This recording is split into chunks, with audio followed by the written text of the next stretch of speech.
Hi hello నమస్తే నేను మీ Jyothi welcome to my channel Food Minds. Hi friends, అందరూ ఎలా ఉన్నారు? ఈరోజు నేను డబుల్ కమిటా చేస్తున్నానండి. మీలో ఎంతమందికి ఇష్టమో డబుల్ కమిటా నాకు కామెంట్ చేసి చెప్పండి. నాకైతే పర్సనల్గా చాలా అంటే చాలా ఇష్టం అండి. అయినా ఎవరికి ఇష్టం అంటే చెప్పండి. డబుల్ కమిటా అంటే ఎవరికన్నా ఇష్టం ఉంటుంది, కాకపోతే కొంచెం లెంతీ ప్రాసెస్, స్కిప్ చేయకుండా చూసేయండి. ఫస్ట్ నేను 6 బ్రెడ్ స్లైసెస్ తీసుకున్నానండి. అవి ఎడ్జెస్ తీసుకుంటున్నాను, ఎందుకంటే ఎడ్జెస్ చాలామంది తీసుకుంటారు. అంటే మీకు నచ్చితే ఉంచుకోవచ్చండి. మ్యాక్సిమం ఎడ్జెస్ తీసి చేసుకుంటే టేస్ట్ చాలా బాగుంటుంది. అవి ఫోర్ పీసెస్గా కట్ చేసుకుందాం.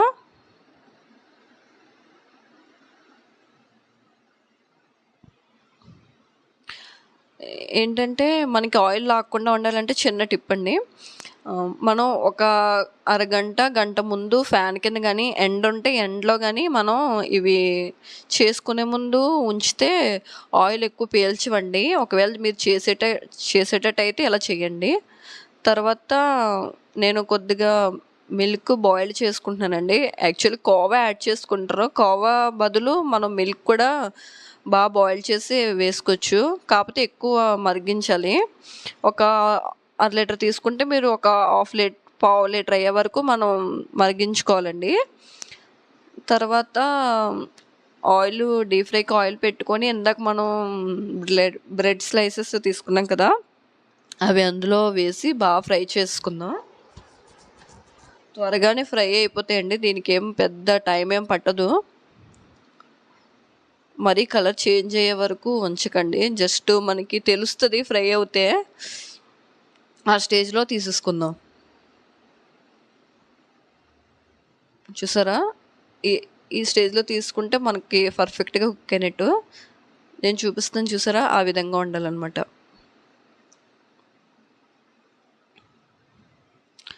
తర్వాత షుగర్ సిరప్ని ప్రిపేర్ చేసుకుందామండి. స్టవ్ ఆన్ చేసుకొని ఒక కడాయిలో జస్ట్ నేను ఒక బౌలు షుగర్ యాడ్ చేసుకున్నానండి. అంటే మీరు తినే స్వీట్ని బట్టి యాడ్ చేసుకోండి.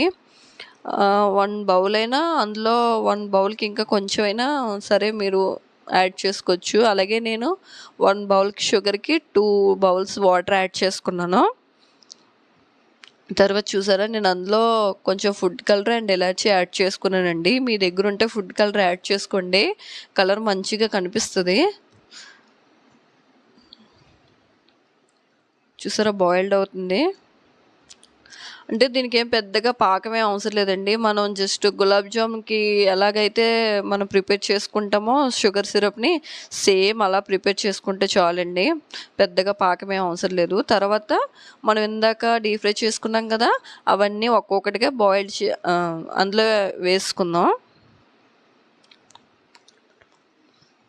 ఒక్కొక్కటిగా వేసేసుకుందాం. అందులో కొంచెం ఉడకాలి కదండి, అందుకని ఒక్కొక్కటిగా వేసుకుందాం.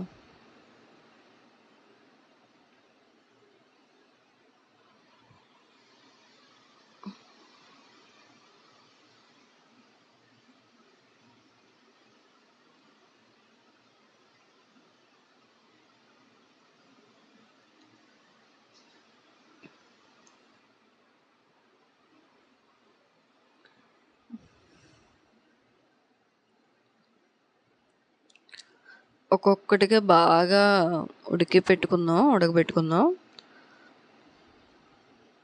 నేను మర్చిపోయానండి, ఇందాక పాలు మరగబెట్టేటప్పుడే నేను కొద్దిగా నెయ్యి వేసుకొని డ్రై ఫ్రూట్స్ కూడా ఫ్రై చేసి పక్కన పెట్టుకున్నాను. ఆ క్లిప్పింగ్ మిస్ అయినట్టుంది. మీరు కూడా ఇందాక నేను చూపించాను కదా, పాలు మరగబెట్టుకున్నప్పుడే పక్కనే డ్రై ఫ్రూట్స్ కూడా ఫ్రై చేసి పక్కన పెట్టుకోండి.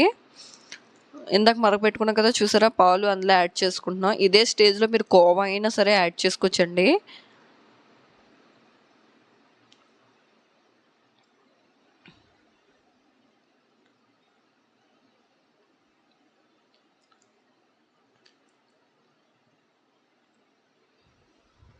కొంచెం బాగా బాయిల్డ్ చేసుకుందాం. చెప్పాను కదా ఇందాక, నేను డ్రై ఫ్రూట్స్ క్లిప్పింగ్ మిస్ అయిందని నేను ఆల్రెడీ పక్కన పెట్టుకున్నానండి. అది కూడా యాడ్ చేసుకోండి. డ్రై ఫ్రూట్స్ని కూడా యాడ్ చేసుకొని కాస్త అంత దగ్గర పడిపోద్దండి. చూసారు, అది అలా దగ్గర పడిపోయిన తర్వాత నేను 1 టేబుల్ స్పూన్ నెయ్యి యాడ్ చేసుకున్నాను. నెయ్యి వేసుకుంటే చాలా బాగుంటుందండి టేస్ట్.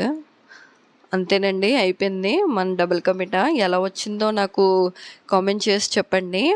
చాలా బాగుందండి, చాలా టేస్టీగా కూడా ఉంటుంది. నా ఛానల్ కనుక మీకు నచ్చినట్లయితే ప్లీజ్ లైక్, షేర్, సబ్స్క్రైబ్, అలాగే బెల్ ఐకాన్ కూడా క్లిక్ చేయండి. మన వీడియో నోటిఫికేషన్స్ వస్తాయి.